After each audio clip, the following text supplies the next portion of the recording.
खबरें जो हमें सीधा जोड़ती हैं आपसे, जिनका आपकी जिंदगी पर होता है सीधा असर। खबर का मतलब है एक भरोसा, और आपका भरोसा है हमारी जिम्मेदारी। ATL टीवी, भरोसा अलवर का। नमस्कार, आप देख रहे हैं ATL टीवी और आपके साथ मैं हूं तोशी। पहले नजर हेडलाइंस पर।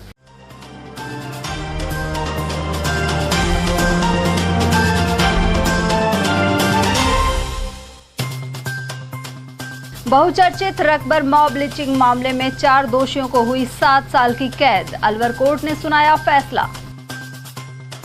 पूर्व केंद्रीय मंत्री जितेंद्र सिंह ने कहा, भाजपा ने चंबल प्रोजेक्ट में डाली बाधा। वहीं कांग्रेस ने ईस्टर्न कैनाल को राष्ट्रीय परियोजना बनाने की दोहराई मांग। अग्निवीर सेना भर्ती रैली का 11 जुलाई से होगा आयोजन। तैयारियों को लेकर मिनी सचिवालय में हुई बैठक। और अलवर बस स्टैंड पर पानी के लिए भटकने को मजबूर है यात्री। वाटर कूलर भी लंबे अरसे से है ठप। और अब हेडलाइंस को देखते हैं विस्तार से। सबसे पहले बात करते हैं बहुचर्चित रकबर मॉब लिंचिंग मामले की।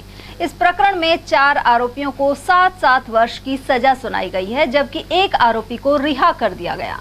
रामगढ़ के ललावंडी में करीब 5 साल पहले गौ तस्करी के शक में रकबर की पिटाई के चलते मौत हो गई थी। बहुचर्चित रकबर मॉब लिंचिंग मामले में गुरुवार को अलवर न्यायालय ने फैसला सुना दिया। अदालत में 4 आरोपियों को दोषी करार दिया है, जबकि एक आरोपी नवल किशोर को बरी कर दिया गया है। सभी दोषियों को 7-7 साल की सजा मिली है। न्यायाधीश सुनील गोयल ने आरोपी परमजीत, धर्मेंद्र, नरेश और विजय को दोषी करार दिया। विशेष लोक अभियोजक अशोक शर्मा ने बताया कि वर्ष 2018 के रकबर मॉब लिंचिंग केस में पुलिस ने गिरफ्तारी के बाद इन सब के खिलाफ चालान पेश किया था। वहीं आरोपी पक्ष के वकील की ओर से अलवर एडीजे संख्या 1 के समक्ष चश्मदीद गवाह असलम के बयान फिर से कराने के लिए याचिका लगाई गई। आरोपियों की तरफ से दायर इस याचिका को कोर्ट ने खारिज कर दिया था। इसके बाद आरोपी पक्ष के वकील ने हाई कोर्ट में भी याचिका लगाई। उधर एडीजे संख्या 1 कोर्ट के न्यायाधीश सुनील गोयल ने फैसले के लिए 15 मई की तारीख पेशी तय की थी। इससे पहले हाई कोर्ट ने चश्मदीद असलम के बयानों पर जिरह की याचिका पर सुनवाई के लिए 17 मई की तारीख पेशी निर्धारित कर दी थी।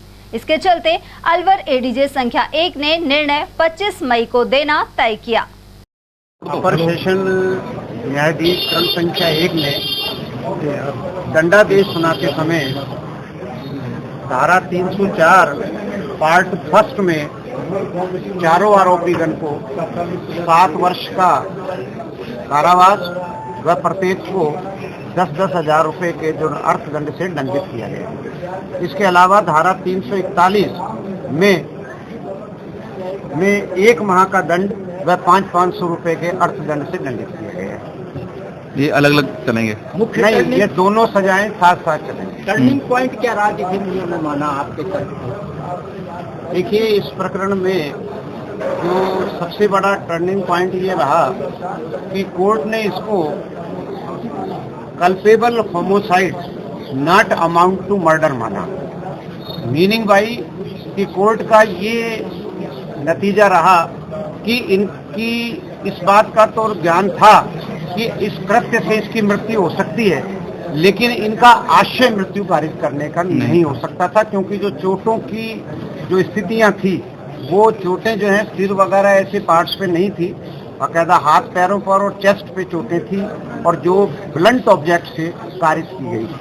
आप संतुष्ट हैं इससे? हम लोग मृत्यु का कारण जो है, ये जो मृतक के शरीर पर 13 चोटें थी, उनके सामूहिक चोटों के वजह से उसका होता है cumulative effect of all the injury. जो 5वां मुलजिम था इसमें नवल किशोर, के बारे में क्या सोचते हो? नवल किशोर शर्मा को संदेह का लाभ देकर बरी किया गया है और हम अभी निर्णय की प्रति प्राप्त करके और ये जो 7 साल की जो सजा दी गई है, हम इससे संतुष्ट नहीं है, क्योंकि ये प्री प्लान्ड मर्डर था और ऐसी स्थिति में न्यायालय का निर्णय शिरोधार्य है, लेकिन हम इस निर्णय से जो दंडादेश दिया गया है उससे हम कभी संतुष्ट नहीं हैं और हम इस निर्णय की प्रति लेकर माननीय राजस्थान उच्च न्यायालय में इस प्रकरण की अपील, क्योंकि एलिगेशन ये लगाया गया था कि पुलिस द्वारा मारपीट करके मारा गया है,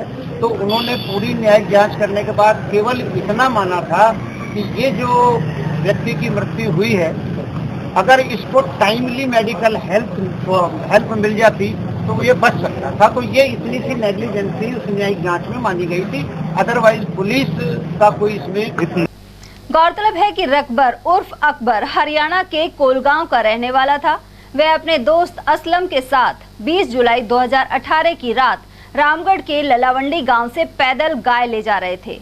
उन्हें गाय ले जाते हुए देखकर गौ तस्करी के शक में कुछ लोगों ने घेर कर मारपीट शुरू कर दी। इस बीच असलम मौके से भागने में कामयाब रहा, जबकि रकबर को बेरहमी से पीटकर पुलिस के हवाले कर दिया गया। पुलिस कस्टडी में ही कुछ घंटे बाद रकबर की मौत हो गई थी। रकबर मॉब लिंचिंग मामले में राजस्थान सरकार की ओर से कोर्ट में 67 गवाहों के बयान करवाए गए। इस मामले में 5 लोग चश्मदीद गवाह भी थे। इनमें तत्कालीन रामगढ़ थाना प्रभारी एएसआई मोहन सिंह, कांस्टेबल नरेंद्र सिंह और रकबर का साथी असलम भी शामिल था।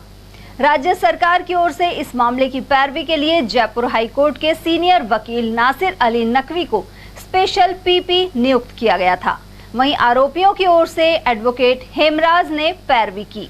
नवल को तो सारी धाराओं से बरी कर दिया, नवल को सारी धाराओं से बरी कर दिया और बाकी मुल्जिमान को 302, 147 से बरी कर दिया। सिर्फ 304 और 341 के अंदर सजा दी गई है चारों मुल्जिमान को। जी, धर्मेंद्र क्या डेफिनेशन रही है इसमें? 304 में यह है कि हत्या करने का इरादा नहीं था, उसके लिए दोषी माना है। हत्या का इरादा नहीं माना और अनलॉफुल असेंबली की जो उससे भी मुल्जिमान को बरी कर दिया। अनलॉफुल असेंबली की फॉर्मेशन से भी सभी मुल्जिमान को बरी कर दिया।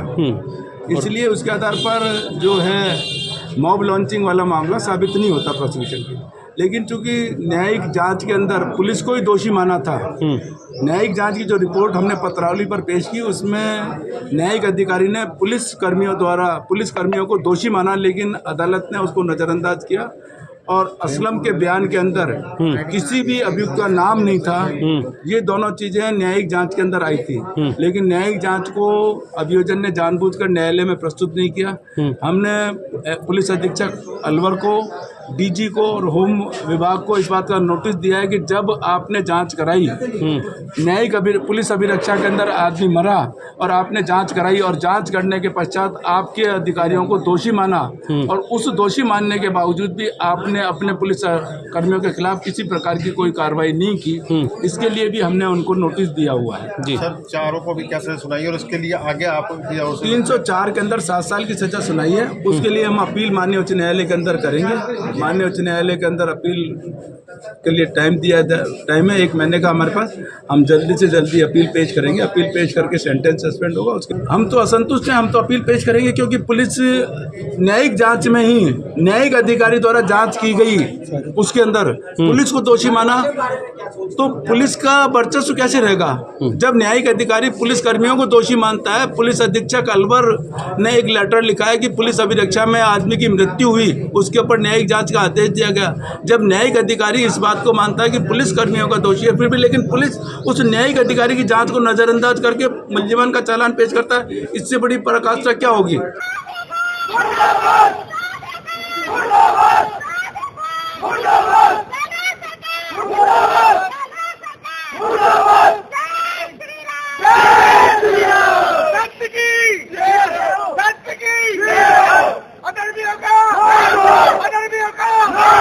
निर्दोष हैं, बाकी हमें फिर भी न्यायपालिका के ऊपर भरोसा है। यहाँ से चाहे कैसा भी कोई न्याय हमें मिला है, जैसा भी मिला है, पर आगे हमें हाई कोर्ट के ऊपर पूरा विश्वास है। ऐसा नहीं है कि यहाँ किसी दबाव, राजनीतिक दबाव, मैं तो नहीं कहूँगा कि उन्होंने अपनी सूझबूझ से काम किया होगा। बाकी फिर भी हमें हाई कोर्ट पे भरोसा है। बाकी निर्दोष थे बच्चे और सारी चीज़ें, सारे साक्ष्य इस चीज़ का मायने रखते हैं, पर किस तरह का क्या मामला रहा है नहीं पता है, कह नहीं सकते। तो अभी जो 7 साल की सजा सुनाई है उसको लेकर के अभी आप संतुष्ट और आगे अपील करवाएंगे? यार कोर्ट को तो अपन नहीं कह सकते क्योंकि न्यायपालिका के ऊपर अपन उंगली नहीं उठा सकते। बाकी हाई कोर्ट के ऊपर हमें भरोसा है। हाई कोर्ट में जाएंगे अभी आप? हाँ, हाई कोर्ट जाएंगे, न्याय की उम्मीद है, हम न्याय लेंगे, न्याय मिलेगा।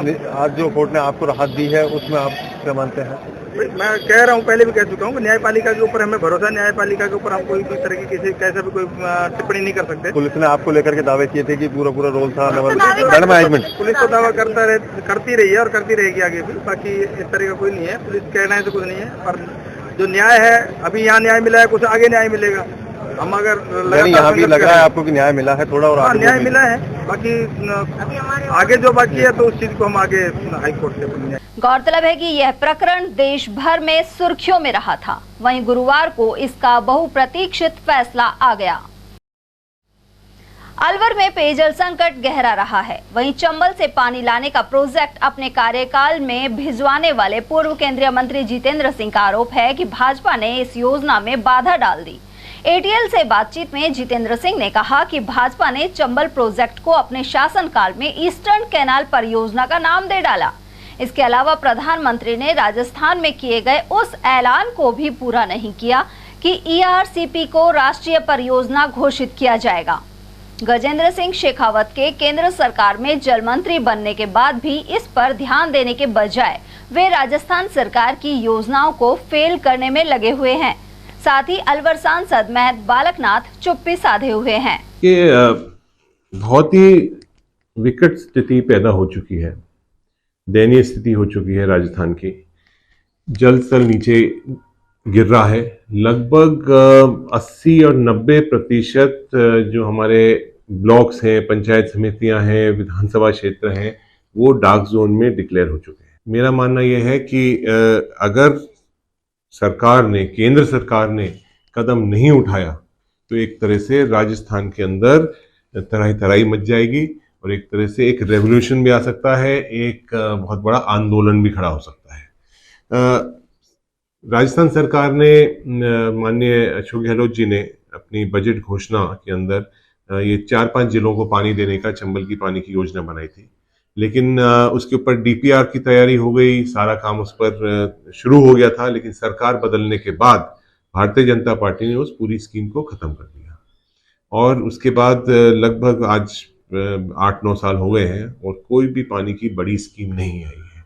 इंदिरा गांधी जो कैनाल थी, जो एक तरह से पूरे राजस्थान की लाइफलाइन मानी जा सकती है, उसकी एक शुरुआत हुई थी। उसके बाद आज तक कोई भी स्कीम नहीं आई है।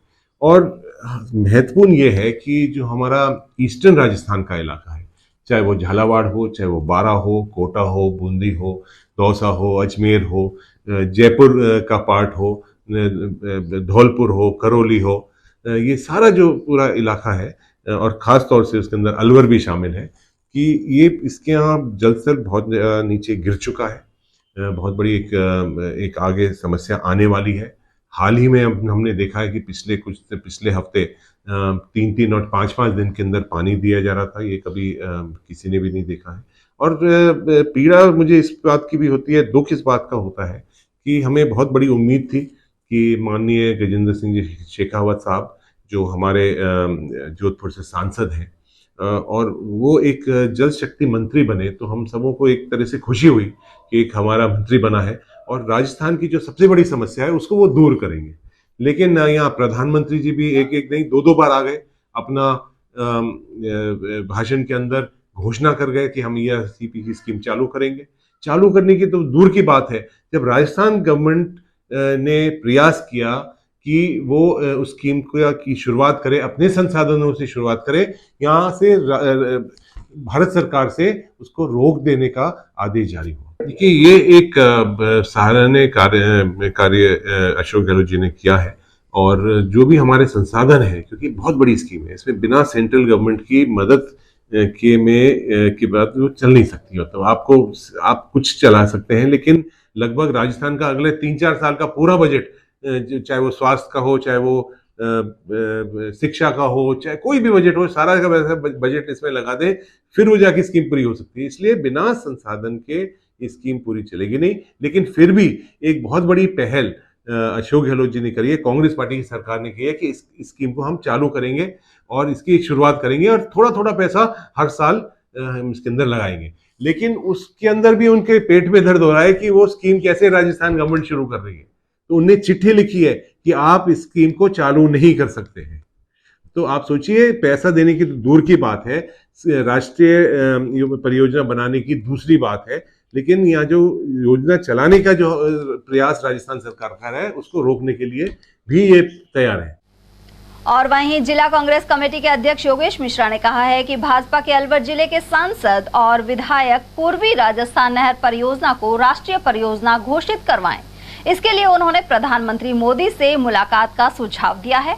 मिश्रा के अनुसार प्रत्येक विधानसभा में बोरिंग और हैंडपंप मंजूर करने के बावजूद अभी भी पेयजल की समस्या बनी हुई है। पानी का स्तर नीचे जाने से ट्यूबवेल और बोरिंग फेल हो रहे हैं।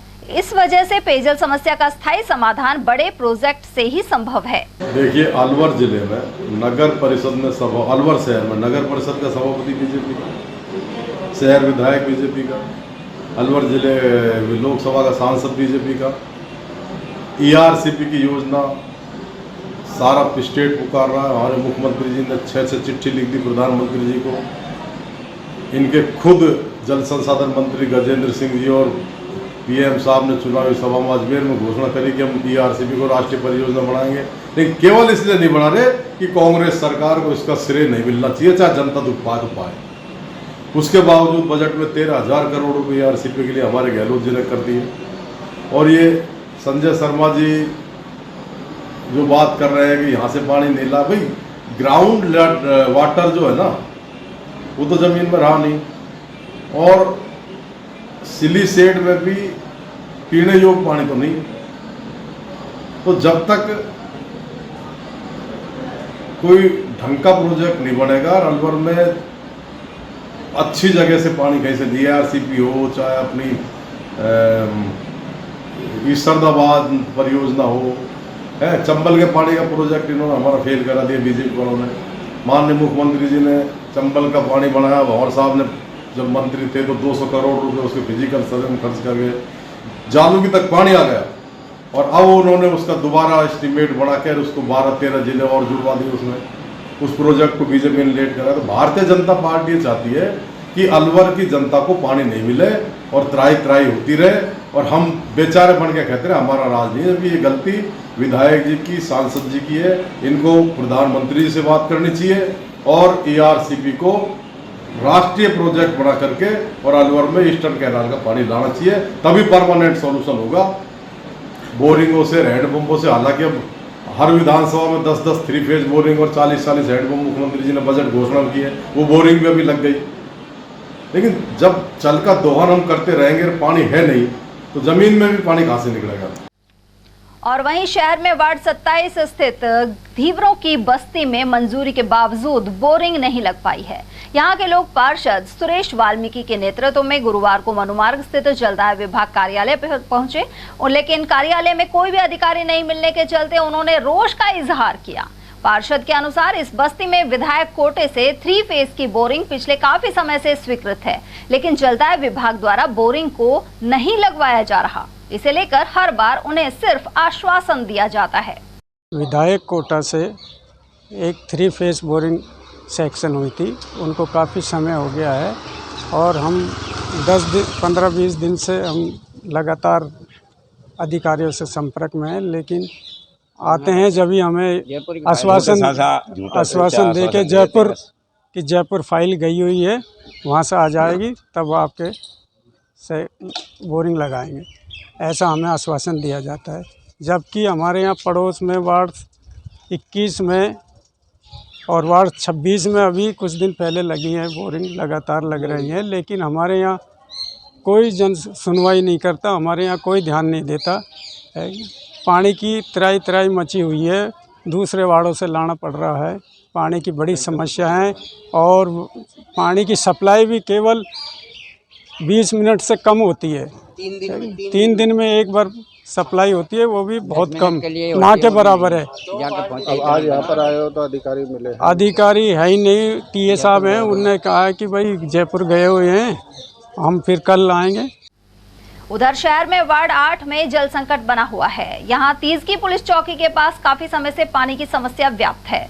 पार्षद सुनील चौधरी के अनुसार जलदाय विभाग को कई बार इसकी शिकायत भी की जा चुकी है, लेकिन इसका कोई नतीजा नहीं निकला। इसके अलावा जब वार्ड में पानी के टैंकर पहुंचते हैं तो आपस में झगड़े हो जाते हैं। तो गर्मी का मौसम स्टार्ट होते पानी की समस्या पूरे वार्ड में लगातार बनी हुई है। और जहां तक आप समस्या की बात करें कि मैं जैसे देख रहा हूं, महसूस कर रहा हूं कि लगभग पूरे शहर में जैसे मॉनिटरिंग की कमी होने की वजह से हमारा जलदाय विभाग में स्कीम 2 में हमारा खंड पड़ता है, हमारा वार्ड। वहां जब जाते हैं एएन मैडम और जेएन मैडम से हमारी वार्ता होती है तो वो कहते हैं कि पार्षद जी हमें पीछे से पानी नहीं मिला। तो पीछे से पानी हमने उसके बाद हमारे जो एसएन साहब है कमल नारंग जी, उनसे बात करी कि सर हमारे खंड में आप पानी क्यों नहीं देते हैं। तो डॉक्टर साहब हमारी कुछ बोरिंगें खराब हो गई हैं, उनमें सुधार हो रहा है, आपकी व्यवस्था 2-4 दिन में सुधार हो जाएगा। लेकिन 2-4 दिन करते लगभग 15 दिन पहले मेरे एसएन साहब महोदय से बात हुई थी। आज 15 दिन से उसमें कोई सुधार नहीं हुआ है। ये तो ऊपर वाले का भगवान का शुक्र है कि थोड़े मौसम ठीक, उन्होंने बारिश की वजह से नहीं इतनी तराई वार्ड मेरे मछली की लगातार टैंकर की सप्लाई भी हो रही है। लेकिन उसके उपरांत भी कई इलाके ऐसे हैं जो अभी पानी से वंचित हैं, वहाँ पे टैंकर सुविधा नहीं पहुँच पाती है क्योंकि वो संकुल गलियां हैं। जैसे मेरे जैन उदाले के पीछे कोली बस्ती है, वहाँ पे टैंकर नहीं घुस पाते हैं। कुछ छोटी मोटी गलियां हो रही, बावड़ी है के टेंट हाउस के अंदर, वहाँ टैंकर नहीं जा पाते हैं। तो लेकिन हम चाहते हैं कि हमें स्थायी रूप से नलों में पानी मिले। इसके लिए हमने विधायक साहब से निवेदन करा था, तो विधायक कोटे से उन्होंने हमें एक सैंक्शन 30 की पुलिस चौकी के पास एक 3 फेज की बोरिंग सैंक्शन हुई है। उसमें बोरिंग का कहते हैं कि उसमें थोड़ा पानी कम निकला, लेकिन जहाँ तक पूर्ति हो सकती है जन सुविधा को, जहाँ तक उसका लाभ मिल सकता है उसको दिया जाएगा। लेकिन हमारी मांग है कि हमारी जो पानी की व्यवस्था को दुरुस्त किया जाए। उधर पेयजल व्यवस्था को सुचारू रखने के लिए जलदाय विभाग के अधीक्षण अभियंता कच्छावा ने नया कदम उठाया है। उन्होंने इस संबंध में कार्मिकों को शपथ दिलवाई, साथ ही हिदायत दी कि पेयजल सप्लाई के समय फील्ड में उपस्थित रहकर पेयजल व्यवस्था की मॉनिटरिंग करें। एसई ने आम जन के फोन कॉल का जवाब देने और उनकी समस्याओं को विनम्रता पूर्वक सुनकर समाधान के निर्देश भी दिए हैं। गौरतलब है कि अनेक कर्मचारियों पर कार्यालय से नदारद रहने और आमजन के साथ संवेदनशीलता से पेश नहीं आने के आरोप लगते रहे हैं। बाबू शोभाराम कला महाविद्यालय के खेल मैदान में 11 से 18 जुलाई तक अग्निवीर सेना भर्ती रैली आयोजित होगी। इसी की तैयारियों को लेकर जिला कलेक्टर पुखराज सेन की अध्यक्षता में गुरुवार को मिनी सचिवालय के सभागार में बैठक आयोजित हुई। जिला कलेक्टर ने संबंधित अधिकारियों को आवश्यक दिशा निर्देश दिए। इस भर्ती रैली में अलवर, धौलपुर और भरतपुर के अभ्यर्थी भाग लेंगे। गौरतलब है कि अग्निवीर योजना घोषित होने के बाद कई जगह इसका विरोध भी सामने आया था, लेकिन अब इसकी विधिवत भर्ती रैली आयोजित हो रही है। बढ़ते हैं अगली खबर की ओर, जहां अलवर बस स्टैंड पर पार्क के समीप स्थित वाटर कूलर लंबे अरसे से बंद होने के कारण यात्री भारी परेशानी उठा रहे हैं। तेज गर्मी के दिनों में भी उन्हें शीतल जल नहीं मिल पा रहा। स्थिति यह है कि यहाँ नल भी टूटे पड़े हैं। ऐसे में लोगों को पानी के लिए इधर उधर भटकना पड़ रहा है। उधर मुख्य प्रबंधक हेमंत शर्मा के अनुसार यह वाटर कूलर यूआईटी द्वारा लगाया गया था, जिसकी मोटर खराब हो गई है, लेकिन जल्द ही मोटर दुरुस्त करवाकर वाटर कूलर चालू करवा दिया जाएगा। स्टैंड पे पानी की यात्रियों के लिए अभी फिलहाल कोई कमी तो नहीं है।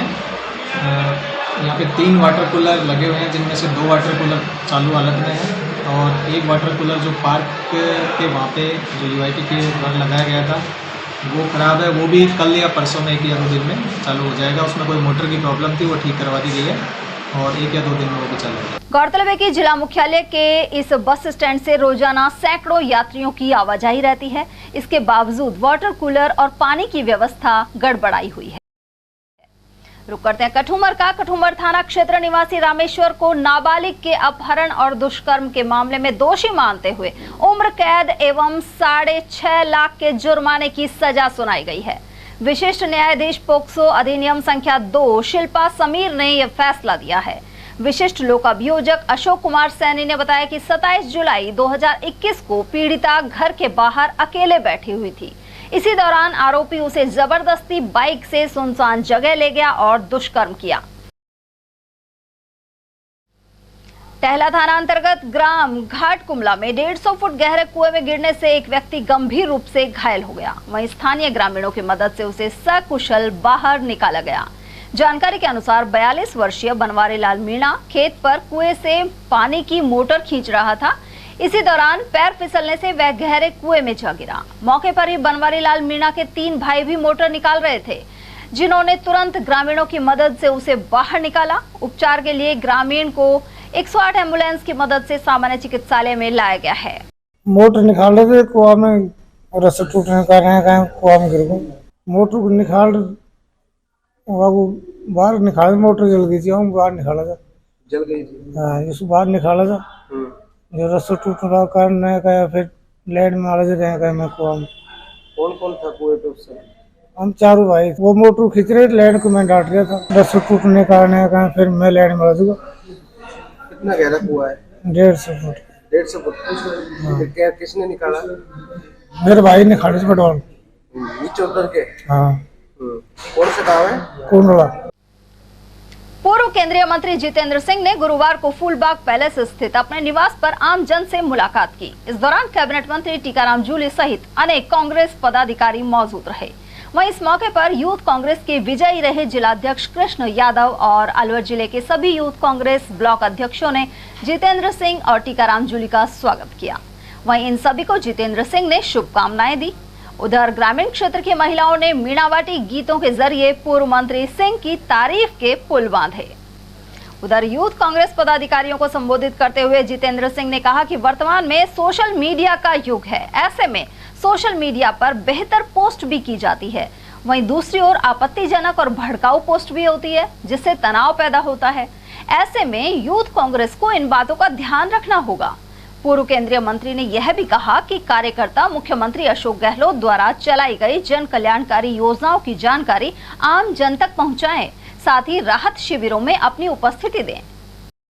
अब आपके ऊपर है सारी बात कि अब आगे आप कितना ज्यादा बढ़ सकते हो। आपको एक प्लेटफॉर्म, आपको एक ओहदा मिल गया है। अब इसको आगे कैसे बढ़ा सकते हो, ये ना तो जितेंद्र सिंह तय कर सकता है, ना अध्यक्ष जी कर सकते हैं, ना मंत्री जी कर सकते हैं, ना सेक्रेटरी साहब कर सकते हैं, कोई तय नहीं कर सकता। ये सिर्फ आप खुद तय कर सकते हैं। तो अभी जिस तरह से बताया गया, हमें सभी कैंपों के अंदर पूरा समय देना है। कैंपों के अंदर जो चल रहे हैं उसमें ज़्यादा से ज़्यादा फायदा जनता को मिले, और उससे ज़्यादा ज़रूरत यह है कि अब चुनाव का समय आ रहा है, और चुनाव के समय के अंदर आपने पूर्व में भी देखा है, और ख़ास तौर से हमारे जो युवा साथी हैं, ये फेसबुक, व्हाट्सएप, ट्विटर, इन सब जो सोशल मीडिया के प्लेटफॉर्म्स हैं, इसमें अनाप शनाप पता नहीं क्या क्या चलेगा। जाति के नाम पर, धर्म के नाम पर, क्षेत्रवाद के ऊपर नाम पर फोटो किसकी होगी, बोल रहा कोई और होगा, कोई बोल और रहा होगा, फोटो किसी होगी। इस तरह के जो व्हाट्सएप चलेंगे हम सबों को तोड़ने के लिए, खास तौर से अपने ज़िले में तो जिस तरह का एक वातावरण खराब होता है, कुछ विधानसभाओं में भी होता है। मैंने तो मेरे खुद के भी चुनाव में देखा है कि 2 दिन पहले किस तरह के वीडियो चल जाते हैं, किस तरह का पुलवामा में जो अटैक हो उसकी बात आ जाती है। बहुत सारे जो मुद्दे होते हैं वो 3-4 दिन पहले ही चलते हैं। तो उसके लिए खास तौर से जो हमारा यूथ है उसको बताने की ज़रूरत है कि आज जो देश के अंदर जो भी विकास हुआ है, जो भी आज ये देश आगे बढ़ा है, जो भी इस देश की पहचान हुई है, वो कांग्रेस पार्टी हुई है। आज मोदी जी को परसों 27 तारीख को 9 साल हो जाएंगे। 9 साल के अंदर एक काम ऐसा करा हो जिससे आम जन का, गरीबों का फायदा हुआ। अंबानी का तो फायदा हो गया, अडानी का बहुत बड़ा फायदा हो गया, बड़े बड़े लोगों के बड़े बड़े कॉन्ट्रैक्ट मिल गए, देश में नहीं विदेशों में ये जाके और इन्होंने कॉन्ट्रैक्ट दिलवा दिए। लेकिन क्या हमारे बेरोजगार लोगों को नौकरी मिली है क्या? नहीं मिली, किसी को नहीं मिली। आज ये सबसे बड़ी समस्या है। उधर यूथ कांग्रेस जिलाध्यक्ष कृष्ण यादव ने बताया कि वह 7000 वोटों से विजयी रहे हैं। ऐसे में उन सहित सभी ब्लॉक के अध्यक्ष पूर्व केंद्रीय मंत्री जितेंद्र सिंह का आभार व्यक्त करने फूलबाग आए हैं। मैं यूथ कांग्रेस जिलाध्यक्ष के पद पर चुनाव में लड़े थे, मुझे 7000 वोटों से जीत मिली है। और आज हम हमारे सम्माननीय नेता भंवर जितेंद्र सिंह का आभार प्रकट करने आए हैं। उनका आशीर्वाद लेने के लिए हम आज यहाँ फूलबाग में उपस्थित पूरी टीम के साथ में हुए हैं। कितनी कार्यकारिणी क्या है आपने? आज लगभग सभी विधानसभा अध्यक्ष यहाँ उपस्थित हुए हैं, और जो भी कार्यकारिणी उपाध्यक्ष थे और असेंबली में जो भी कोई उपाध्यक्ष थे, सभी साथी हम साथ मिल के आए और भंवर साहब का आभार हमने प्रकट किया। करेंगे चुनाव में बूथ को किस तरह मजबूत करेंगे? हम अपनी कार्यकारिणी को और बढ़ाएंगे मजबूत, अपने कांग्रेसियों को उसमें शामिल करेंगे, साथ मिलकर कार्य करेंगे, योजनाओं को सभी लोगों तक पहुंचाएंगे, वोटरों तक पहुंचाएंगे। हम हमारे मुख्यमंत्री अशोक गहलोत जी ने बहुत अच्छी अच्छी योजनाएं लागू की है, बहुत अच्छे से काम किए हैं, उनको लोगों तक पहुंचाएंगे और हमें उम्मीद है कि दोबारा से हम राजस्थान में सरकार बनाने जा रहे हैं। उधर जिला कांग्रेस कमेटी आगामी विधानसभा चुनाव के लिए अलवर जिले में मिशन 11 अभियान चला रही है। अध्यक्ष योगेश मिश्रा के अनुसार इसमें सभी 11 विधानसभा क्षेत्रों में कांग्रेस को जीत दिलाने के लिए रणनीति बनाई गई है। उन्होंने बताया कि जिन विधायकों की रिपोर्ट खराब है उसे सुधारने के निर्देश मुख्यमंत्री अशोक गहलोत ने दिए हैं।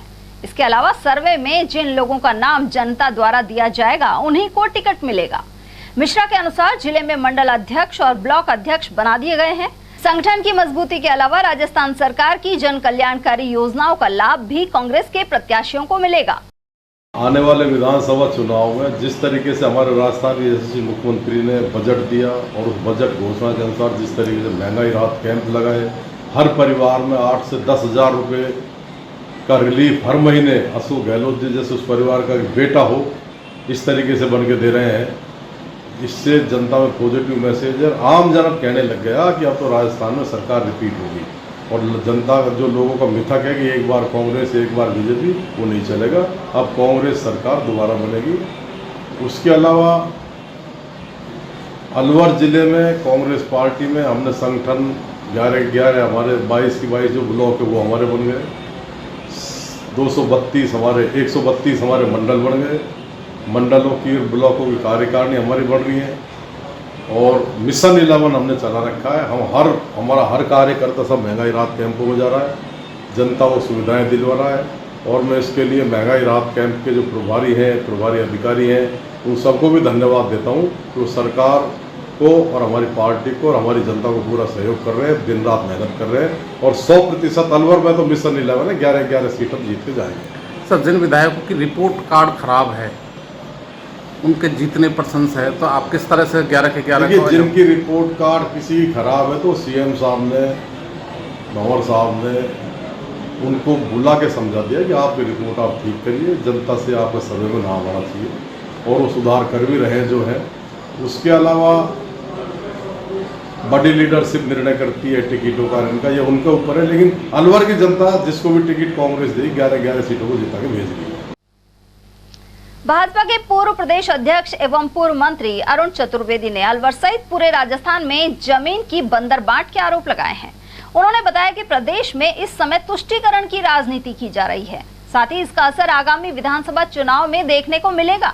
उन्होंने बताया कि भाजपा कमल के फूल पर चुनाव लड़ेगी एवं पार्टी का संसदीय बोर्ड ही मुख्यमंत्री तय करेगा। चतुर्वेदी का दावा है कि चुनाव में कांग्रेस को बेहद सीमित सीटें मिल पाएंगी। राजस्थान का कोई कोना ऐसा नहीं है जहां बंदरबाट की हुई, जमीनों के ऊपर कब्जे नहीं हुए, गवर्नमेंट ने केवल जमीन नहीं, आज पूरी तरह से अपने अपने हिसाब से काम करने की और तुष्टीकरण की राजनीति पराकाष्ठा पर है। आज केवल एक वर्ग के वोट प्राप्त करने के लिए कांग्रेस सरकार पूरी तरह से आज उनके वश के ऊपर बुरी तरह आ चुकी है। इसका परिणाम सर चुनाव में देखने को मिलेगा। मैंने कहा निश्चित रूप से। अब हालत ये कल कांग्रेस के लोग तो बोल ही रहे, हम तो पहले से बोलते थे एक मिनी बस की सवारी भी कांग्रेस की विधानसभा में पहुंच जाए तो बड़े आश्चर्य की। कितनी सीटें मानते हैं कांग्रेस? मैं नहीं मानता, मैं मतलब खाता खुल जाए बहुत बड़ी चीज़ है। अच्छा सर, बीजेपी की कितनी सीटें? बीजेपी बहुमत के साथ सरकार बनाएगी। 163 का रिकॉर्ड भी भारतीय जनता पार्टी ने बनाया। मुझे विश्वास है आने वाले समय में 163 के रिकॉर्ड को भी हम तोड़ेंगे। ठीक है सर, मुख्यमंत्री कौन होगा सर? भारतीय जनता पार्टी, कमल का फूल। कोई संभावित आपको लगता है? केंद्र पार्लियामेंट्री बोर्ड तय करता है। बीजेपी में चुनाव होने के बाद जो सारे विधायक बैठेंगे वो अपना निर्णय लेंगे और उसके बाद पार्लियामेंट्री बोर्ड उसको लेंगे। जिले के खेड़ली के गारू गांव में एक भोज के दौरान फूड पॉइजनिंग से करीब 150 लोग बीमार हो गए। हालांकि अब इनकी हालत सही है। गौरतलब है कि मंगलवार की शाम इन लोगों को खेड़ली और कठुमर के अस्पतालों में भर्ती करवाया गया था। चिकित्सा विभाग की टीम भी यहां रात भर मौजूद रही। इसके बाद बुधवार को गारू गांव के करीब 200 घरों का सर्वे भी किया गया। इस गांव में कुआ पूजन की दावत में सैकड़ों लोग पहुंचे थे। इसमें दाल बाटी और चूरमा सहित दाल की बनी चंदिया भी परोसी गई थी, लेकिन भोज के बाद करीब 150 लोग बीमार हो गए। शहर में नयाबास स्थित महात्मा गांधी राजकीय स्कूल में समाज सेवा शिविर जारी है। इसके तहत गुरुवार को डॉक्टर गिरीश गुप्ता ने परिवार कल्याण एवं प्राथमिक चिकित्सा से संबंधित जानकारी दी, साथ ही पूछे गए प्रश्नों के उत्तर भी दिए। इसके अलावा बच्चों को कालाकुआ सैटेलाइट हॉस्पिटल का भ्रमण करवाया। यहाँ भर्ती मरीजों को फलों आदि का वितरण किया गया। भारतीय खेल प्राधिकरण की ओर से हॉकी और शूटिंग के खिलाड़ियों की चयन प्रक्रिया शुक्रवार को संपन्न हुई। इंदिरा गांधी स्टेडियम में 2 दिन तक जिले भर से आए हॉकी और शूटिंग के खिलाड़ियों ने ट्रायल दिए। खेल प्रशिक्षण केंद्र प्रभारी शिव कुमार सैनी ने बताया कि हॉकी के लिए केवल लड़कों और शूटिंग में लड़के एवं लड़कियों के लिए आवासीय और गैर आवासीय योजना है। दोनों खेलों में 56 खिलाड़ियों को चयनित किया गया है। 24 बच्चों का शाम को हमने फिनिश कर दिया था शूटिंग का। जो शूटिंग एक लंबा प्रोसेस है, कम से कम 40 राउंड उनको देने पड़ते हैं एक बच्चे को, और लगभग 97 बच्चे उसमें भाग ले रहे हैं। देखते हैं अभी कितना अच्छा है। हॉकी में 105 बच्चे हैं, जिसमें हमने पहली प्रक्रिया जो कल ख़त्म कर दी थी, दूसरी प्रक्रिया में हमने मैच उनका देख लिया है। मैच के बाद हम उनको अभी फिजिकल स्पेसिफिक टेस्ट उनका होगा हॉकी के लिए, तो उसके बाद हम उसमें देख लेंगे कुछ बेस्ट उनके पार्टिसिपेशन है और उनका मैदान में अपीयरेंस, मैदान में उसका परफॉर्मेंस, और वो ये इसमें जो स्पेसिफिक टेस्ट होगा स्किल उसमें कैसी है, तो उसके हिसाब से हम बच्चों को देख लेंगे। 7 बच्चों लेने हैं हमने, लेकिन हमें उसमें लिस्ट में लगभग 15 बच्चों की लिस्ट हम बनाएंगे जो आगे बच्चा टोटल हमने लेनी है। इसमें 7 बच्चे हॉकी में लेनी है और 25 बच्चे जो शूटिंग में है एज पर क्राइटेरिया हमारे पास है, और 3 गैर आवासीय में शूटिंग में, यानी शूटिंग 28 बच्चे और हॉकी 7 बच्चे, तो लगभग 35 लड़के हमने लेने हैं, जिससे हमारी संख्या 56 हो जाएगी। उद्यमियों को बढ़ावा देने के उद्देश्य को लेकर जिला उद्योग एवं वाणिज्य केंद्र द्वारा गुरुवार को MSME सुविधा शिविर लगाया गया। वहीं शिविर में पहुंचे उद्यमियों को उनकी पात्रता के अनुसार फॉर्म भरवाए गए, साथ ही समस्याओं का भी मौके पर ही निदान किया गया। केंद्र के महाप्रबंधक MR मीणा ने बताया कि राज्य सरकार की योजनाओं के तहत उद्यम लगाने के इच्छुक लोगों का विभाग द्वारा पूर्ण सहयोग किया जा रहा है। MSME सुविधा शिविर में आज जो हमने MSME सुविधा शिविर रखा है, उसमें हमने सभी उद्योग संघों और शिक्षित बेरोजगारों और जो भी अपना खुद का व्यवसाय करना चाहे सबको हमने इनवाइट किया है, और लोग आ रहे हैं, उनके आवेदन पत्र तैयार करवाए जा रहे हैं ऑनलाइन। और जिन्होंने आज अपना कोई फर्म रजिस्ट्रेशन करवाना चाहता है, स्टैम्प ड्यूटी का बेनिफिट लेना चाहता है, तो वो हम ऑनलाइन आज ही जारी कर रहे हैं और लोगों को उद्योग विभाग की स्कीम्स की जानकारी दे रहे हैं। एक प्रकार से हैंड होल्डिंग सपोर्ट कर रहे हैं और प्रोजेक्ट चूज करने में भी हम लोगों की आज मदद कर रहे हैं। तो आज 10 बजे से लोग रजिस्ट्रेशन करवाने लग गए हैं और ये हमारा आज 4 बजे तक का प्रोग्राम रहेगा। जो भी आएगा उसको उद्योग विभाग की साथ साथ और विभागों की योजनाओं की जानकारी दी जा रही है। इसमें RFC, RICO, lead bank officer रहेंगे, वो भी अपने विभाग की जानकारी देंगे, दे रहे हैं। तो आज का मैं आपके चैनल के माध्यम से ये बताना चाहता हूँ कि राज्य सरकार की एक अच्छी पहल है कि ऑन स्पॉट सारी सुविधाएं उपलब्ध करवाना। आज यदि कोई अपना आवेदन पत्र तैयार करवाना चाहता है, भरना चाहता है, वो भी हम भरवा रहे हैं। फर्म रजिस्ट्रेशन जारी करवाना चाहता है तो वो आज ही हम जारी कर रहे हैं। भरतपुर में आरक्षण आंदोलन के दौरान जान गंवाने वाले मोहनलाल सैनी के परिजनों को 1 लाख की राशि दी गई है। यह आंदोलन माली, सैनी, शाक्य, कुशवाहा और मौर्य समाज को 12% आरक्षण के लिए किया गया था। अलवर जिला सैनी महासभा ने नई सब्जी मंडी में मृतक के परिजनों को यह राशि सौंपी। युवा प्रकोष्ठ जिलाध्यक्ष जितेंद्र खुराड़िया ने बताया कि भरतपुर के अरोदा गांव में आरक्षण आंदोलन में वैर निवासी मोहनलाल सैनी की मौत हो गई थी। ऐसे में उनके परिवार की मदद के लिए सैनी समाज के भामाशाह और दानदाताओं के सहयोग से राशि एकत्र की गई है।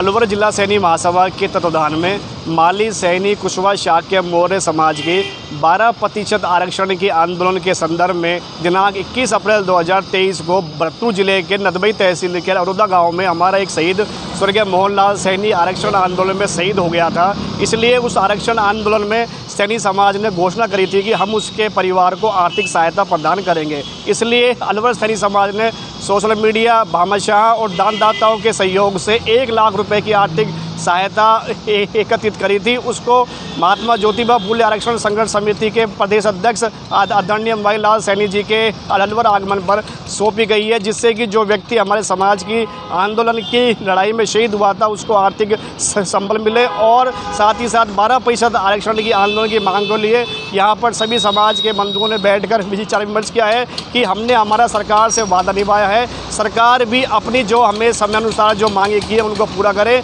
और स्वर्गीय मोहन सिंह के सैनी के परिवार को अधिक से अधिक सहायता राशि मिले, इस तरीके का प्रयास अलवर जिला सैनी समाज की ओर से किया जा रहा है।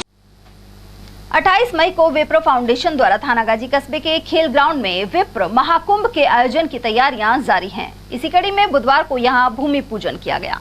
इस अवसर पर कार्यक्रम के संयोजक जगदीश भोपाला, महंत प्रकाश दास, विप्रो फाउंडेशन के राष्ट्रीय उपाध्यक्ष शंकर लाल शर्मा, प्रदेश महामंत्री सतीश शर्मा, महिला विंग की प्रदेश अध्यक्ष भारती शर्मा आदि मौजूद रहे। संगठन महामंत्री संजय कौशिक ने बताया कि विप्र महाकुंभ में 5 जिलों के विप्र भाग लेंगे। इससे पूर्व मेहंदीपुर, बालाजी और सागवाड़ा में विप्र महाकुंभ आयोजित किए जा चुके हैं। वहीं थानागाजी में होने वाले आयोजन में शामिल होने के लिए गाँव में पीले चावल बांटे गए हैं। इसी कड़ी में वेद विद्यालय जिंदौली में फाउंडेशन के संरक्षक विष्णु स्वामी की उपस्थिति में छात्रों एवं आचार्यों ने पोस्टर का विमोचन किया। साथ ही रैनागिरी धाम, पहेल, मुंडावर, हरसौली और कस्बा डेहरा सहित खैरतल स्थित भगवान परशुराम भवन में पोस्टर का विमोचन किया गया।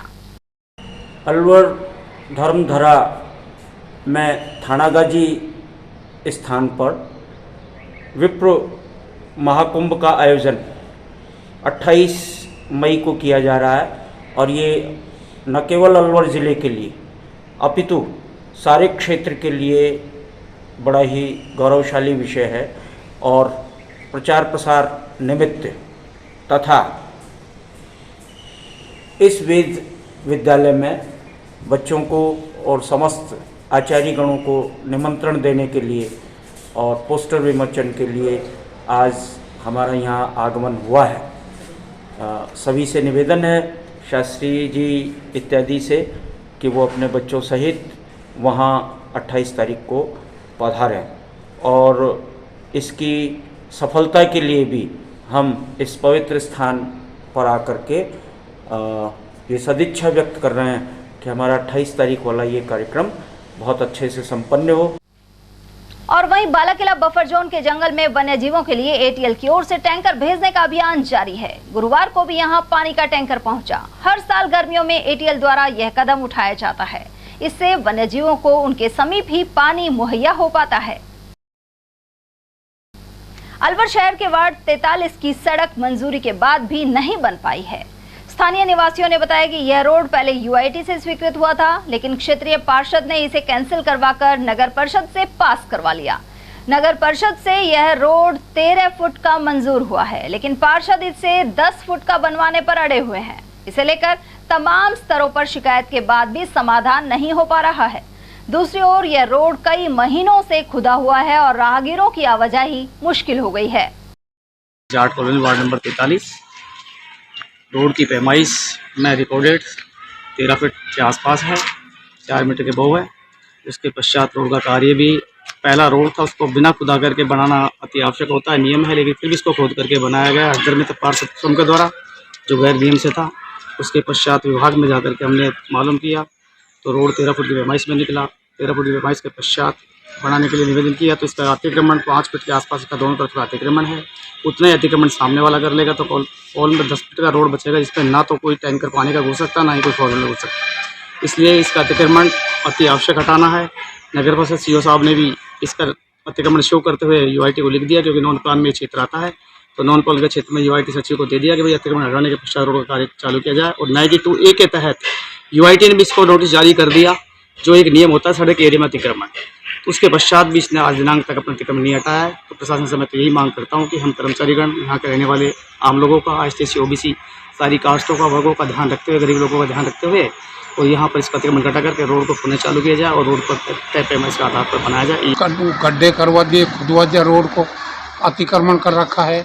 हमको आने जाने के साधन रुक जाते हैं, पानी के टैंकर नहीं घूमते हैं और हर बार हम उससे कई बार कह चुके हैं भाई रोड को समाधान कराओ, अतिक्रमण करा का 5-6 फुट और पेड़ लगा रखे हैं और वो क्या वो लगा रखे हैं, क्या खम्भे जाली लगा रखी है दोनों तरफ।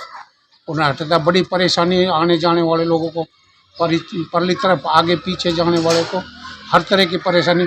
कोई टैंकर नहीं जाता है, कोई ट्रैक्टर नहीं घूमता, कोई गाड़ी नहीं घूमती है, बड़ा परेशानी हो रही है। बार बार कहने पर भी नहीं मान रहा। मोहल्ले वाले ने कह ली, प्रशासक ने कह ली, मिलने वालों ने कह ली, किसी की नहीं मानता है, अपनी मन मर्जी करता है। बड़े परेशान हैं लोग, हम परेशान। हमारे बच्चे फौज में बाहर रहते हैं, हमारे छोटे बच्चे वो बड़े परेशान हैं। 10 तो फौजी रहते हैं, कुछ SC ST के लोग रहते हैं, वो बड़े परेशान हैं। ये हमसे निवेदन है कि प्रशासक इनको हटाए और जल्दी से जल्दी हमको सुविधा दे, ये हमारा निवेदन है। और पार्षद को जल्दी से जल्दी अतिक्रमण को हटा के सुचारू रूप से रोड बनाया जाए। कौन सा वार्ड है, क्या समस्या सर? ये वार्ड 43 और हमारे यहाँ पार्षद हैं मिथिलेश शर्मा, जो कांग्रेस से पार्षद जीती हैं। और हम सब कॉलोनी वालों ने अपनी सुख सुविधा के लिए इन्हें पार्षद बनाया। रात दिन मेहनत कर, इनके साथ घूमकर, जगह जगह हाथ पैर जोड़ करके हमने इनको पार्षद बनाया। लेकिन पार्षद ही कॉलोनी का भक्षक बना हुआ है। पार्षद द्वारा रोड सैंक्शन करवाया गया। ये रोड पहले UIT से सैंक्शन हुआ था, लेकिन कुछ समय बाद पार्षद ने अपनी हठधर्मिता कारण UIT से रोड कैंसिल करा करके और नगर परिषद से पास कराया। और नगर परिषद द्वारा रोड 13 फुट का सैंक्शन हुआ है, हमारे पास लिखित में है। और पार्षद उस रोड को 10 फुट का बनाने के लिए हठधर्मिता से अड़ा हुआ है। और प्रशासन को हमने कलेक्टर साहब को कई बार ज्ञापन दे चुके हैं, UIT में ज्ञापन दिया गया है और नगर परिषद में भी हमने ज्ञापन दिया है।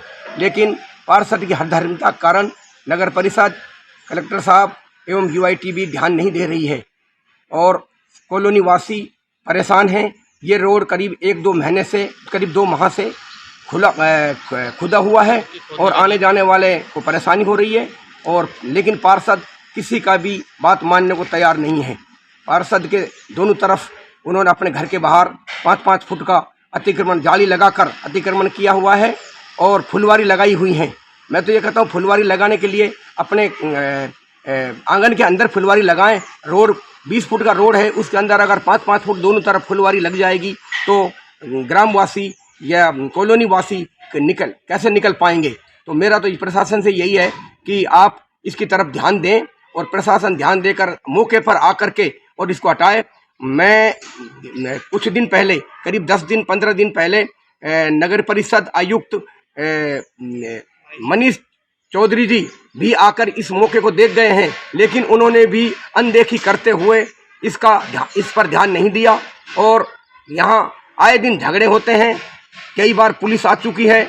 अब किसी दिन भी कोई बड़ा हादसा हो सकता है, इसलिए मेरी प्रशासन एवं चैनल वालों से निवेदन है कि हमारी इस मांग को आगे तक पहुंचाएं। अलवर में गुरुवार को संकल्प रक्तदान टीम द्वारा रक्तदान शिविर लगाया गया। समाजसेवी बलदेव प्रसाद यादव एवं कृष्णा यादव की 29वीं वैवाहिक वर्षगांठ के उपलक्ष्य में यह कैंप आयोजित हुआ। वहीं आयोजन से जुड़े रघु सिंह यादव ने बताया कि रक्तदान शिविर में 35 यूनिट का लक्ष्य रखा गया है। साथ ही सभी रक्तवीरों को सम्मान पत्र प्रदान किए गए।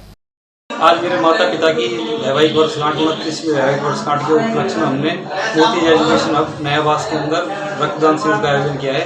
इस रक्तदान शिविर के अंदर अभी तक 25 यूनिट ब्लड का डोनेट हो चुका है लगभग, और अभी चल रहा है। शाम 4 बजे तक जितने भी रक्तदाता आएंगे उनका रक्तदान रक्त लिया जाएगा। किस टीम के द्वारा ये रक्तदान किया जा रहा है? ये अलवर ब्लड बैंक के द्वारा लिया जा रहा है, संकल्प टीम। खबरें अभी और भी हैं, लेकिन फिलहाल वक्त एक छोटे से ब्रेक का, फौरन लौटेंगे, आप बने रहिए हमारे साथ।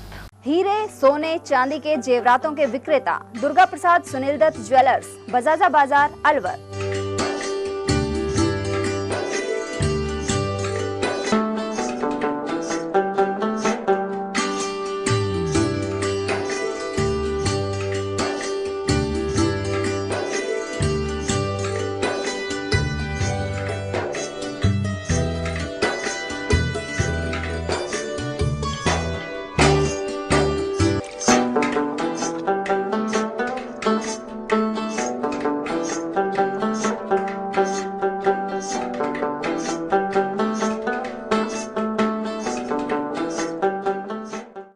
सोने चांदी के जेवरातों के विक्रेता दुर्गा प्रसाद सुनील दत्त ज्वेलर्स, बजाजा बाजार, अलवर।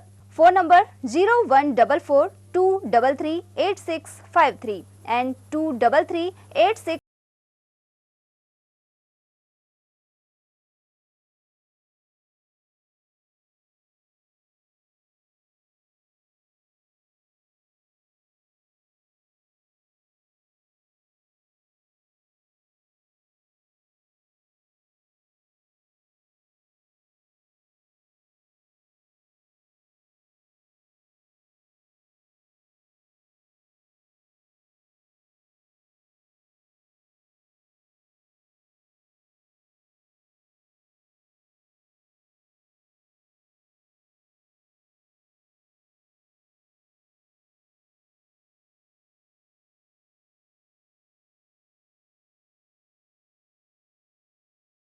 से पहले कटी घाटी, अलवर।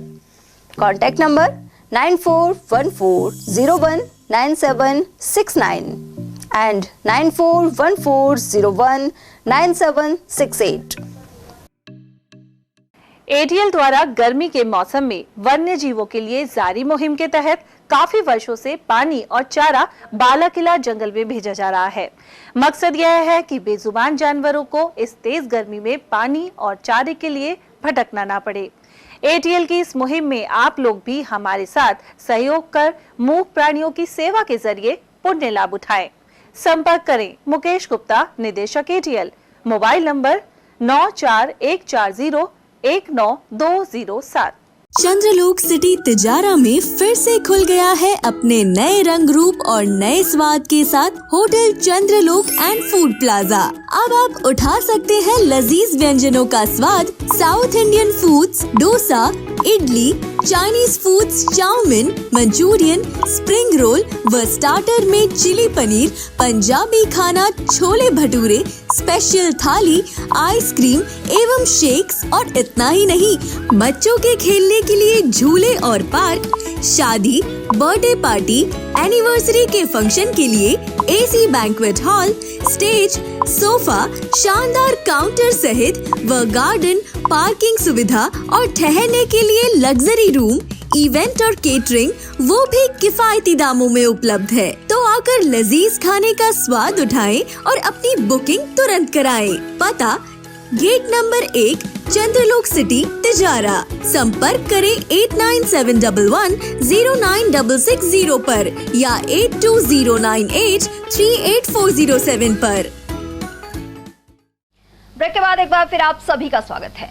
बहरोड पुलिस ने सरकारी नौकरी लगवाने के नाम पर 13 लाख रुपए की ठगी करने की महिला आरोपी को पकड़ा है। आरोपी नीता सैनी बिजनौर यूपी की निवासी है।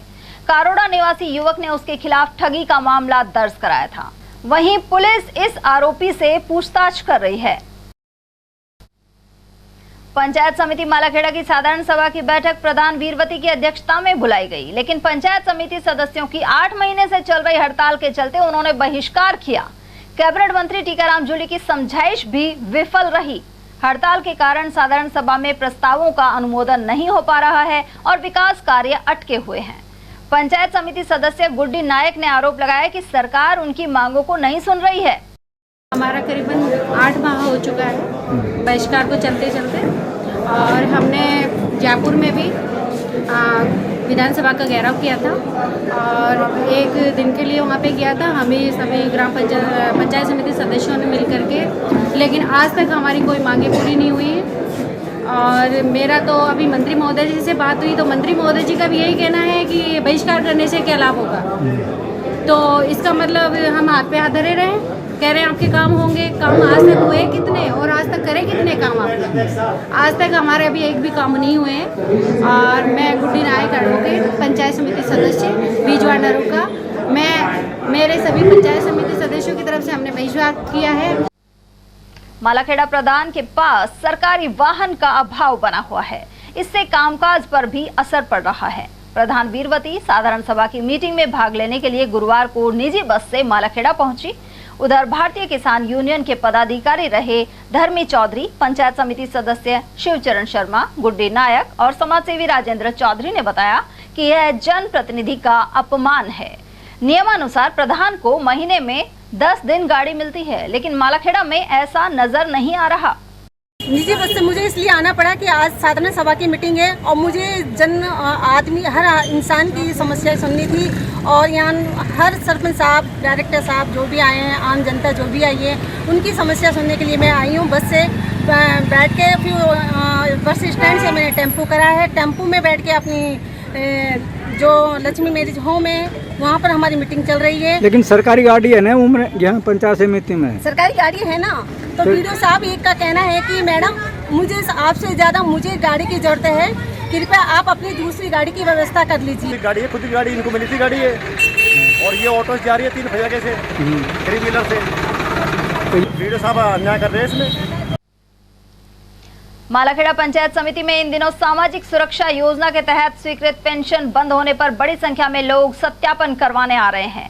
पंचायत मुख्यालय पर भौतिक सत्यापन की सुविधा नहीं होने के कारण लोगों को दूर दराज के गांव से पंचायत समिति आना पड़ रहा है। पिछले कई महीनों से अनेक आवेदकों की पेंशन बंद पड़ी हुई है। कृषि एवं पारिस्थितिकी संस्थान द्वारा सरिस्का क्षेत्र पर 2 दिवसीय कार्यशाला का आयोजन किया गया। इसमें विभिन्न जिलों से पर्यावरण प्रेमी और वैज्ञानिक शामिल हुए। 2 दिवसीय कार्यशाला में कृषि वानिकी विशेषज्ञ रवि यादव ने वन संरक्षण पर प्रेजेंटेशन दिया। उन्होंने बताया कि किस तरह जंगल को आग से सुरक्षित किया जाए और वन्य जीवों की सुरक्षा के लिए उचित प्रबंध हों। कृपावी संस्थान की तरफ से 2 दिवसीय कार्यशाला थी जो ओरन फॉरेस्ट कंजर्वेशन और उनका मैनेजमेंट के ऊपर आधारित थी। इसमें राजस्थान के विभिन्न जिलों से, जैसे पश्चिमी राजस्थान से और अलवर जिले के लोग उपस्थित रहे। साथ ही कुछ कर्मचारीगण जो कि वन विभाग से संबंधित हैं और काजरी के साइंटिस्ट वगैरह इसमें सम्मिलित रहे। और ये कार्यशाला फॉरेस्ट कंजर्वेशन के ऊपर, जिसमें ओरन कंजर्वेशन जो मेन मुद्दे था उसके ऊपर आधारित थी और इसमें बहुत अच्छा सीखने को मिला। किन मुद्दों पर चर्चा हुई? किन बातों? इनमें फॉरेस्ट के बचाने के लिए, उनका कंजर्व करने के लिए, फॉरेस्ट में ओरन को कंजर्व करने के लिए, चारा गाँवों को कंजर्व करने के लिए, पशु पक्षियों को बचाने के लिए और इससे वन विभाग से संबंधित सभी चीज़ों को बचाने के लिए 2 दिवसीय कार्यशाला। अलवर ग्रामीण क्षेत्र में बेमौसम बरसात खरीफ में नुकसान की वजह बन सकती है। कृषि वानिकी विशेषज्ञ रवि यादव ने बताया कि पृथ्वी के बढ़ते तापमान सहित ओजोन परत में छेद होने के कारण पराबैंगनी किरणें पृथ्वी पर सीधे आ रही हैं। इस वजह से मौसम में बदलाव होता है और यह बेमौसम बारिश का कारण बनता है। लेकिन ऐसे में खरीफ फसल का अंकुरण नहीं हो पाने और फसलों के उत्पादन में कमी होने की आशंका रहती है। बेमौसम बारिश से जो अभी खरीफ की फसल की जो बुआई 1 महीने पश्चात शुरू होने वाली है, उस पर इसका सीधा असर हमें ये देखने को मिलेगा कि हमें बुआई के लिए जो उपयुक्त तापमान और जो प्रिपरेशन के लिए जो ऊष्मा की जो जरूरत, हीट की जो जरूरत होती है वो नहीं मिल पाती है। जिसके कारण क्या है कि जो खरीफ फसल में जैसे ज्वार, बाजरा, मक्का की बुआई प्रॉपर तरीके से नहीं होती और जो ओवरऑल देखा जाए तो खाद्यान्न उत्पादन उतना नहीं हो पाएगा। प्रोडक्शन गिरता है अगर बेमौसम बारिश अगर कहीं पे हो रही है तो, क्योंकि जब तक गर्मी नहीं रहेगी तो आपकी खेत की तैयारियां पूरी नहीं हो पाएगी। मॉइस्चर ज़्यादा रहने से आपकी खरीफ की फसलों में अंकुरण कम होता है। उमरैन पंचायत समिति में गुरुवार को जिला परिषद सीईओ कनिष्क कटारिया द्वारा आकस्मिक निरीक्षण किया गया। उन्होंने यहां लगाए जा रहे महंगाई राहत कैंप का भी जायजा लिया। इस मौके पर कटारिया ने बताया कि कार्यभार ग्रहण करने के बाद वे ब्लॉक स्तर पर विकास अधिकारियों और जनप्रतिनिधियों से मिल रहे हैं। जी, आज पहली बार कार्यभार ग्रहण के बाद में उमरैन पंचायत समिति में मेरा दौरा था। एक संक्षिप्त ही दौरा है, थोड़ा यहाँ के जो हमारे ब्लॉक लेवल ऑफिसर्स हैं उनसे मिलना जुलना हो जाता है। थोड़ा बहुत हमने लास्ट संडे भी रिव्यू किया था, तो उसके बाद में एक ब्लॉक में जाके हम प्रयास कर रहे हैं कि सारे वीडियो से और व्यक्तिगत रूप से वार्ता हो जाए, जिससे कि जो भी हमारे कहीं पे काम पिछड़ा हुआ है तो उसको हम इम्प्रूव कर सकें।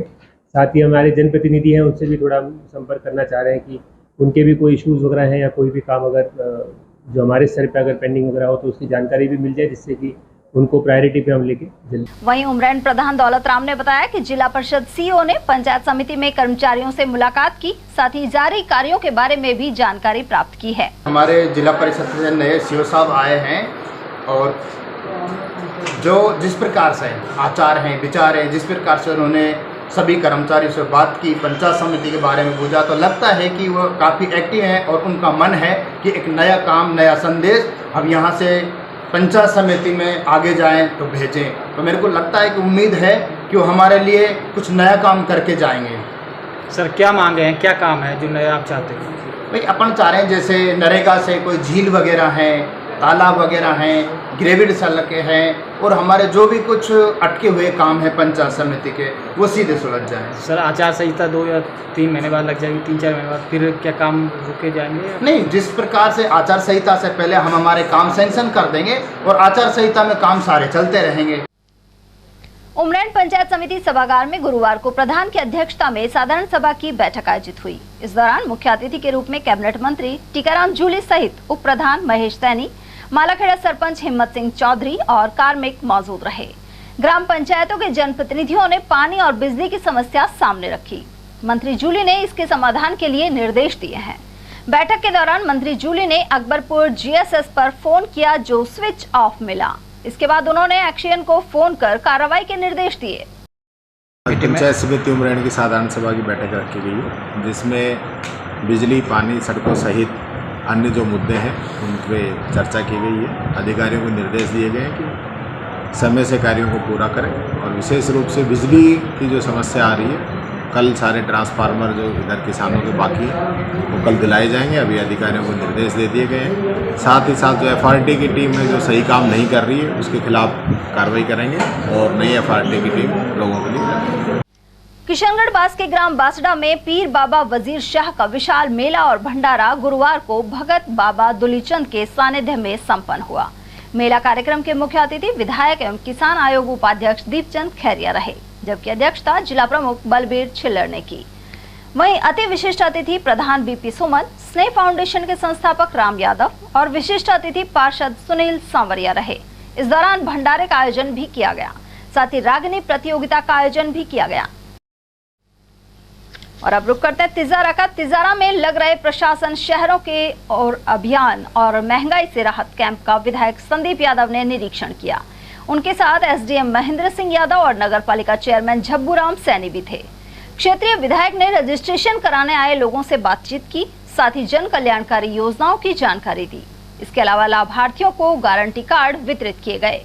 इस अवसर पर प्रीतम दायमा, विनोद यादव, सुरेंद्र जोशी, नरेंद्र शर्मा और राजेश खटाना सहित अन्य पार्षद मौजूद रहे।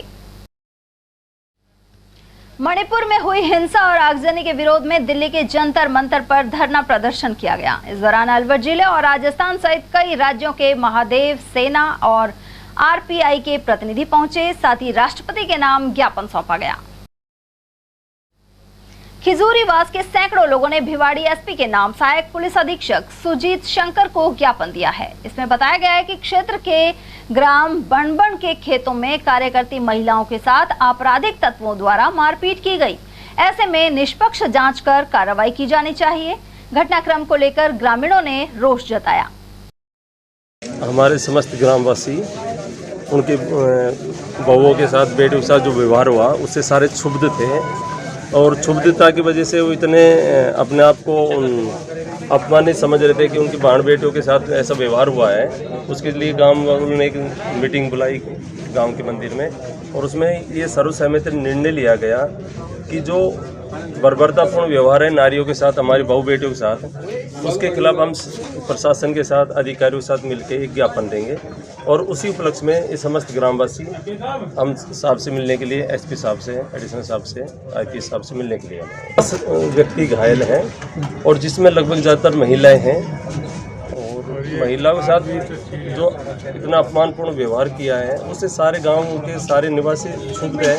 हम तो कार्रवाई कर सकते हैं। कोई इशू आ रहा है आप फ्लैग कीजिए, खुद में मत लड़िए। यह मैसेज है आप सबको। कोई इशू आ रहा है, आपके लिए नहीं बोल रहा हूँ, मैं सबको जनरल बोल रहा हूँ। कोई इशू आ रहा है, थाने खुला है, CO ऑफिस खुला है, SP ऑफिस खुला है, आप वहाँ पर रिपोर्ट कीजिए ना, खुद में मत लड़िए। वो तो जांच होगा, वो तो अब नाम तो किसी का आप लिखवा सकते हैं, वो जांच होगा। जांच में जिसका आएगा वो रहेगा मुकदमे में, जिसका नहीं होगा बाहर निकल जाएगा। कठुमर के सालवाड़ी गांव की टीम ने करौली में हुई क्रिकेट प्रतियोगिता में जीत दर्ज करवाई है। साथ ही 51,000 रुपए का इनाम और ट्रॉफी प्राप्त की है। सालवाड़ी की टीम ने टूर्नामेंट में विजय प्राप्त कर कठुमर उपखंड और अलवर जिले का परचम लहराया। जिला पार्षद संजना जाटव और क्षेत्रीय खेल प्रेमियों ने इस टीम को बधाई दी है। समाजसेवी लालचंद रोघा ने कहा है कि सिंधी समाज के प्रत्येक व्यक्ति को सामाजिक हित के कार्य करने चाहिए।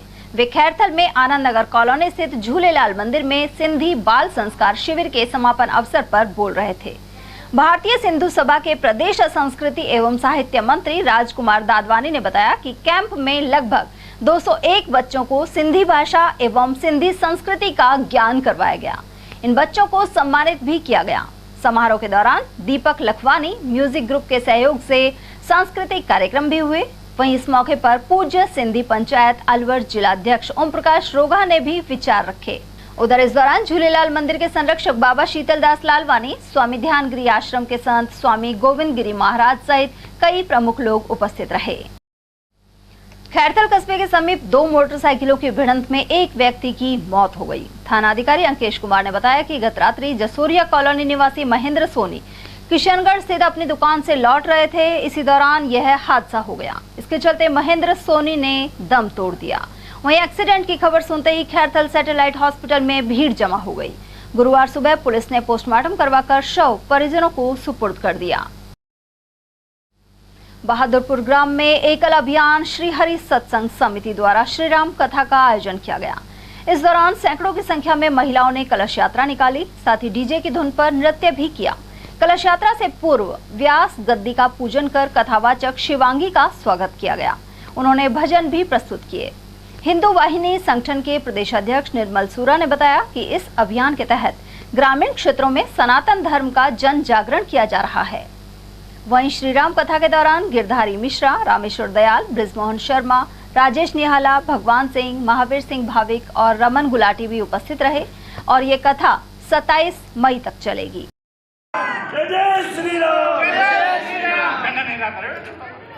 बोलो बोलो।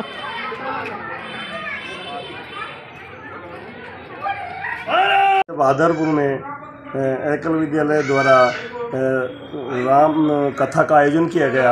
राम कथा के आयोजन के दौरान शोभा यात्रा, कलश यात्रा निकाली गई, जिसमें काफ़ी महिलाओं ने बढ़ चढ़ कर भाग लिया और डीजे की धुन पर नृत्य करते हुए महिलाओं ने बहादुरपुर गांव में अपना यात्रा की और शोभा यात्रा के दौरान सभी ने गांव वासियों ने अपना योगदान दिया। ठंडे शरबत की व्यवस्था की और शिवांगी जी जो व्यास गद्दी पर कथावाचक रहेंगी, जो अयोध्या से पधारी हैं। इस दौरान एकल विद्यालय के लगभग सभी कार्यकर्ता अध्यापक मौजूद रहे और इस कार्यक्रम के देखते हुए अब सनातन धर्म हर एक के गांव-गांव तक ये पहुंचाने का जो एकल विद्यालय की तरफ से मुहिम चलाई गई है, इससे सनातन धर्म के प्रति सबका रुझान बढ़ रहा है और एकल विद्यालय के द्वारा जो ये कार्यक्रम आयोजन किए जा रहे हैं, ये मात्र केवल ग्रामीण स्तर पर किए जा रहे हैं। इससे हमारा सनातन धर्म एवं हिंदू धर्म के प्रति जागरण अभियान है और इससे सभी हिंदुओं को इस जहाँ भी ये कार्यक्रम होते हैं वहाँ सबको उपस्थित होना चाहिए। बढ़ते अगले खबर की ओर, जहाँ खैरथल के समीपवर्ती ग्राम खीरगची में एक महिला की लाश फंदे पर लटकी मिलने के मामले में मृतका के परिजन खैरथल थाने पहुंचे, साथ ही न्याय दिलाने की मांग की। वहीं किशनगढ़ के पुलिस उपाधीक्षक जयप्रकाश बेनीवाल ने भी बयान लिए हैं। उधर मृतका के पिता मुनीश कुमार ने बताया कि उनकी 23 वर्षीय बेटी रितु की शादी लगभग 2 वर्ष पूर्व खिरकची गांव के नवीन के साथ संपन्न हुई थी, लेकिन शादी के कुछ दिन बाद से रितु को दहेज के लिए प्रताड़ित किया जा रहा था और आखिरकार ससुराल जनों द्वारा उसकी हत्या कर दी गई। मेरी बच्ची की शादी 1.5 साल हुआ। मेरी बेटी ये लगा लो कि शादी होने के बाद 2 या 1 महीना खूब रही थी। रहने के बाद बच्ची घर आए, पापा तंग कर रहे हैं, पापा मुझे खर्चे दे दो, फिर दे देकर मैं सब पैसे में खर्चा घर सब जगह। फिर उसके बाद तंग करेगा, उसको तंग करा, पीटने के बाद फिर मैंने बेटा ऐसे कर तू घर रहेगा मेरे। फिर 6 महीने अपनी बेटी को घर रखा, 6 महीने बेटी को रखा। फिर 5-5 दिन मेरी बेटी घर से निकल गई, तो वो गया तो बेटी को भेजा तो 2 दिन मेरी बेटी को मार दिया, आत्महत्या कर दी। कोई न मर्डर किया खाली, ना कोई फांसी लगाई। शेरनी थी, शेरनी उसको मारी गई है 4-5 जगह। दहेज की मांग कर रहे थे, सब कुछ मांग करते थे। पैसे 2 लाख दिए थे, दिए क्या कमरा बनाया, मैंने बनाया, सबको गेट चढ़ाया, मैंने चढ़ाया, सब पैसे मैं दिया, मांग कर रहे थे। मेरी बच्ची की सेनी थी। कौन परेशान कर रहे थे ज़्यादा उनको? उसको सासू, जेठ भी और देवर भी, सब सारा सब। क्या नाम था आपकी बच्ची का? मेरी बच्ची का नाम है रितु। क्या हो गया? वो कहती मम्मी मैं इतनी ऐसी दुखी हूँ, मम्मी मेरे को ऐसा रखता है, ऐसा रखता है, मेरे को इतने एक दिन भी मम्मी ये दे दे, मैंने की बेटा दे जा। उस बेटा तो वो मैंने कर्जा लेके उसका किवाड़ भी करवाया, मकान भी बनवाया उसका। मैंने की बेटी कोई बात ना, तेरा बनाऊंगी। किस जगह शादी हुई थी उसकी? रखी हुई थी। मेरी बेटी ऐसी 4.5 महीने का बच्चा, मेरी बेटी सड़क कैसी दुर्गति से मारी, मेरी बच्ची मरने वाली नहीं। भाजपा भिवाड़ी मंडल ने कार्य समिति की बैठक श्याम वाटिका हाउसिंग बोर्ड में आयोजित की। वंदे मातरम के साथ आरंभ बैठक में मंडल अध्यक्ष पवन सिंह चौहान ने रूपरेखा रखी, साथ ही रजनी सिंह ने राजनीतिक प्रस्ताव पढ़ा। वहीं विधानसभा विस्तारक दिनेश जोशी ने आगामी दिनों में बूथ पर होने वाले कार्यों को विस्तार से बताया। इसके अलावा जिला मंत्री एवं मंडल प्रभारी शीला चौधरी ने राजस्थान की कांग्रेस सरकार को आड़े हाथों लिया। साथ ही प्रधानमंत्री नरेंद्र मोदी के कार्यकाल के 9 वर्ष पूर्ण होने के उपलक्ष्य में बूथों पर चलने वाले महाजन संपर्क अभियान पर चर्चा की। युवा मोर्चा जिला अध्यक्ष अभय सिंह विधूड़ी ने भी विचार रखे, जबकि मंच संचालन महामंत्री कंचन तिवारी ने किया। माध्यमिक शिक्षा बोर्ड के 12वीं कला वर्ग का रिजल्ट गुरुवार को घोषित हो गया है। श्रेष्ठ परिणाम वाले बच्चों के चेहरे खिले नजर आए, जबकि अपेक्षित अंक नहीं मिल पाने पर अनेक विद्यार्थी मायूस दिखे। परिणामों को लेकर बच्चों में उत्सुकता देखी गई। ओसवाल स्कूल में भी गहमा गहमी नजर आई। यहाँ के डायरेक्टर विनोद शर्मा ने बताया कि 122 में से सभी बच्चे श्रेष्ठ अंकों से उत्तीर्ण हुए हैं। माध्यमिक शिक्षा बोर्ड की तरफ से आर्ट्स सीनियर फैकल्टी का रिजल्ट आया है, जिसमें 12th क्लास के ओसवाल स्कूल के लगभग 8 बच्चों ने 90% क्रॉस किया है। मुझे बतलाते बहुत प्रसन्नता है कि प्रत्येक वर्ष इसी तरह का परिणाम हमारे स्कूल का रहा है। 122 बच्चे इस एग्ज़ाम में बैठे थे और सभी बच्चे इसमें उत्तीर्ण हुए हैं एवं 93.80 जो स्कूल का टॉपर बच्चा है उसने इसको टॉप किया है। अधिकांश बच्चे इसमें बहुत शानदार तरीके से लगभग 90% के आसपास रहे हैं और ये रिजल्ट पूर्व वर्षों की बात ही बहुत ही अच्छा रहा है। लास्ट परसेंटेज हाईएस्ट कितनी बनी? 93.80 आर्ट्स में टॉप बच्चे। कितने बच्चे की बनी? 122 बच्चों ने इसमें एग्जाम में भाग लिया था, सभी बच्चे उत्तीर्ण। और चलते चलते एक नजर हेडलाइंस पर।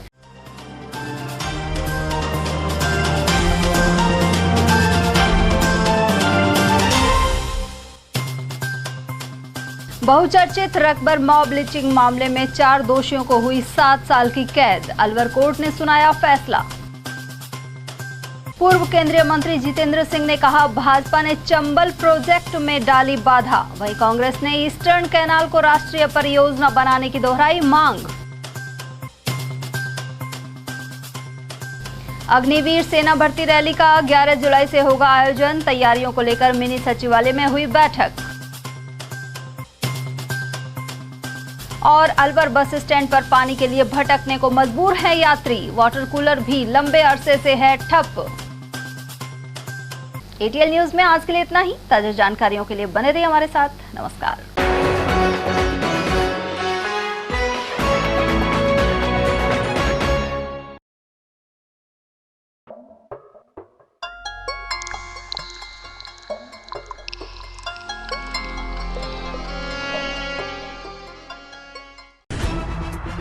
खबरें जो हमें सीधा जोड़ती हैं आपसे, जिनका आपकी जिंदगी पर होता है सीधा असर। खबर का मतलब है एक भरोसा, और आपका भरोसा है हमारी जिम्मेदारी। एटीएल टीवी, भरोसा अलवर का।